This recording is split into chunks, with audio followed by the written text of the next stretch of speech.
Principalement dans le cadre de la diplomatie religieuse, le calife a initié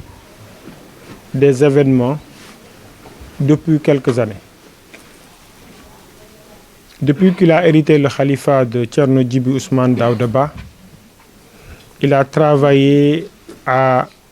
agrandir le cercle en passant d'un daïra à plus de 300 daïras au Sénégal et dans le monde. Ces daïras rapidement ont fait l'objet d'une organisation pour devenir une association et au finish devenir un ONG. Le calife a toujours travaillé pour une confraternité humaine, une confraternité religieuse, une confraternité humaine. Je disais à l'entame de mes propos que le calife a travaillé sur des événements qui ont conduit à montrer et vulgariser, pour ne pas dire le dialogue interreligieux, mais l'entente interreligieuse. Cette entente est aujourd'hui symbolisée par la présence de toutes les confessions musulmanes du Sénégal. Aujourd'hui, le Sénégal est là. Depuis quelques années, les tournées européennes, américaines et asiatiques que le calife entreprend, ces tournées s'ouvrent particulièrement à Rome, au Saint-Siège, au Vatican. Au Vatican, nous avons ce qu'on appelle le dicaster chargé du dialogue interreligieux. C'est l'équivalent des ministères. Ce ministère-là travaille à une convergence ou bien à un dialogue interreligieux. Ce qui fait que depuis 5 à 3 ans, le calife ouvre sa tournée là-bas et il est bien accueilli. Et les dialogues interreligieux font foi. Nous en profitons d'ailleurs pour présenter nos condoléances au nouveau préfet du dicaster qui a remplacé le défunt, qui a eu à travailler avec nous pour vraiment consolider les relations. Je veux dire justement que c'est au niveau de ce dicaster-là que le travail pour voir le pape a commencé. Depuis 2 à 3 ans, le calife a insisté sur l'apport des religieux pour la paix en Afrique et dans le monde. Et pour cette paix-là, il faut que les religieux, de toute obédience, se donnent la main et parlent ensemble. Et c'est ça, en fait, la diplomatie religieuse. C'est ça qui a conduit à une audience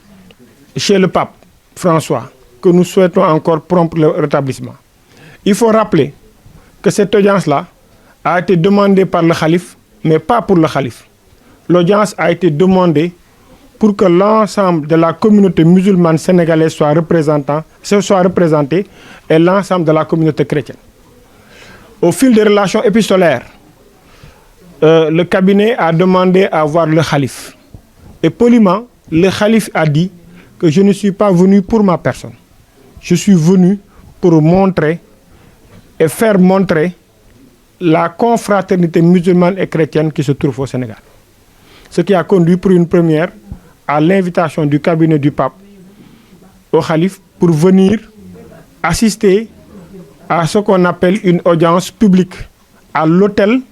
du Saint-Siège, qui ce jour-là avait en son sein plus de 5000 fidèles venus d'horizons divers. Et c'est sur ce point-là que le calife a été visité, si je peux dire, après l'homélie du pape, a été visité par le pape, et symboliquement, le calife a remis ce qu'on appelle communément le tengado, le chapeau peul, au calife général des chrétiens, comme si aime bien le dire le calife de Bambilor. Mais suite à ça, le calife a insisté pour dire au pape qu'au Sénégal, nous avons un vouloir vivre en commun que je voudrais vous présenter. Parce que les musulmans, dans leur diversité, vivent ensemble. Les chrétiens, dans leur diversité, vivent ensemble et il y a même des cimetières communs. Cela dit, et chemin faisant, après la ziara, le pape a invité le calife, l'a invité en respectant son vouloir. C'est-à-dire que toutes les communautés soient représentées. Ainsi, le khalife a informé les khalifes généraux au Sénégal et le khalife général des chrétiens, comme il sait bien le dire. Et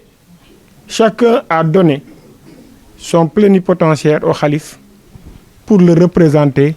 dans cet auguste rendez-vous. C'est l'occasion de remercier aussi le maire de la commune de Bambilor qui est représentant de l'État parce que c'est un démembrement de l'État. Donc, le khalife, en partant, est parti avec ses partenaires. Je rappelle, et ça je n'ai pas trop insisté, le khalife a une convention, l'ONG du khalife a une convention avec l'État à travers la Direction générale des Sénégal de l'extérieur, mais dans la quête et la promotion de la diplomatie religieuse, le khalife a rencontré sur son chemin l'université Cheikh Anta Diop de Dakar, qui a signé une convention et qui aujourd'hui, et qui a été même la motivation de ces voyages-là, va organiser un colloque sur la diplomatie religieuse. Ce colloque-là, le professeur enseignant-chercheur Dr Demba Tilel Diallo, président du comité scientifique de l'ONG, va y revenir beaucoup plus largement. Juste pour placer le contexte, que c'est pour la conceptualisation, la réussite de ce colloque, que le khalife s'est déplacé avec l'ensemble des khalifes généraux, parce qu'avec leurs représentants, certains étaient empêchés, mais certains, pour des raisons de calendrier, dues à leur rang, n'ont pas pu se déplacer. Avec les collectivités locales et la communauté universitaire sont partis ensemble visiter le Vatican. Le 22, on a été reçu par le chef de la diplomatie de Rome, en la personne de Monseigneur Paul Gallagher, qui a une bonne connaissance du Sénégal, qui a une oreille attentive de ce que le khalife fait et est d'accord pour la promotion de la diplomatie religieuse et a donné son accord pour être présent au CIDIR, je veux dire au colloque international pour la diplomatie religieuse. Après ça, on a été reçu le 22 par le préfet du Dicaster, qui a lu le discours du pape François qu'il avait écrit pour le khalife. Et ça, c'est historique. Après ça, on a été voir le Pisaï. Et ça, peut-être, Père Zacharie va y venir et docteur. Étant donné qu'on travaille pour la diplomatie religieuse, pour le dialogue interreligieux, le khalife ne veut laisser rien en rade et personne en rade. C'est ce qui nous a conduits en Israël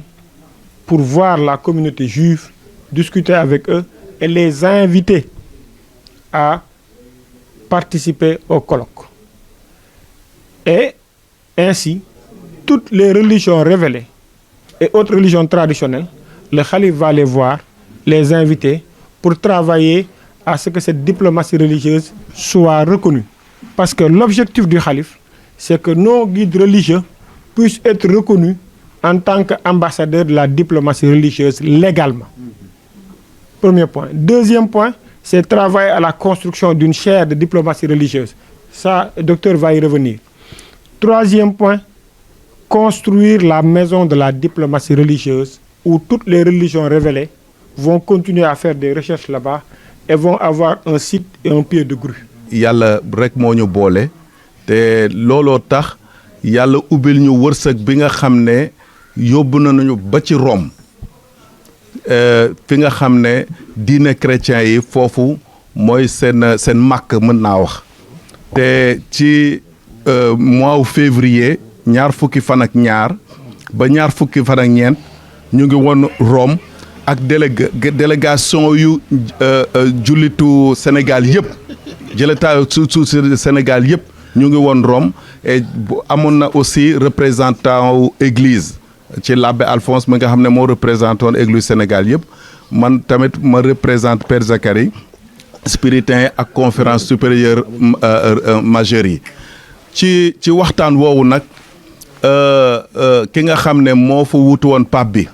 wax na ne waa Sénégal am na loo xam ne war ngeen ko jàngal àddina si sëpp maanaam mbooloo tiisoo bi nga xam ne am na ci chrétien ak musulman te nu ko xalif Bambilor waxee mu ne du ne waxtaan rek waaye nekkiinu Sénégal chrétien ak Sénégal loolu moom ci maam yi lañ ko jëlee waaw waxoon naa ay Serigne Abdoul Aziz Serigne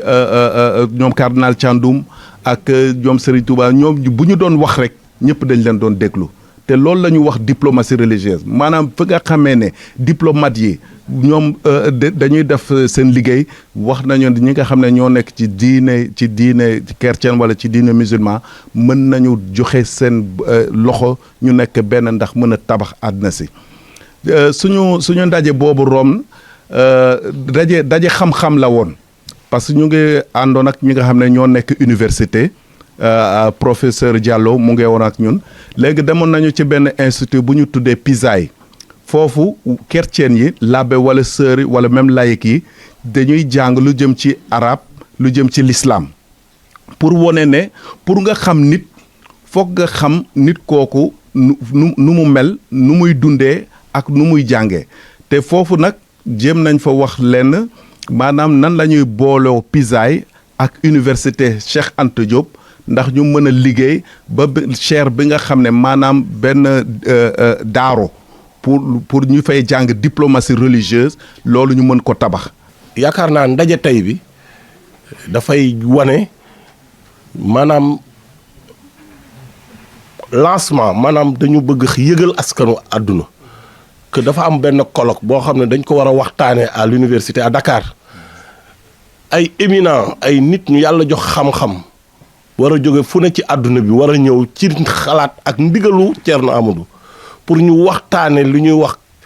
jëflante entre jullit ak beneen diine muy boolekaak lu ñuy wax diplomatie